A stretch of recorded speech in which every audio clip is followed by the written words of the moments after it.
Hi friends, నిన్న CSK versus ఆర్సీబీకి మధ్య జరిగిన మ్యాచ్ లో డెవాల్డ్ బ్రేవిస్ కి అన్యాయం జరిగిందని చాలా మంది అంపైర్స్ అయితే క్వశ్చన్ చేస్తున్నారు. అయితే ఇందులో ఏ మాత్రం కూడా కరెక్ట్ లేదని చెప్పాలి. ఎందుకంటే అసలు అంపైర్ డెసిషన్ ఇచ్చిన తర్వాత డెవాల్డ్ బ్రేవిస్ అయితే ఎందుకు పరిగెత్తాల్సిన అవసరం అయితే ఏముంది?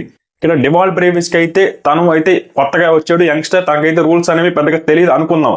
కానీ అవతల ఇంట్లో జడేజా ఉన్నాడు, తనకు తెలుసు కదా, తనకు ఎంతో ఎక్స్పీరియన్స్ ఉంది కదా, తనైనా చెప్పాలి కదా పరిగెత్తాల్సిన అవసరం లేదని.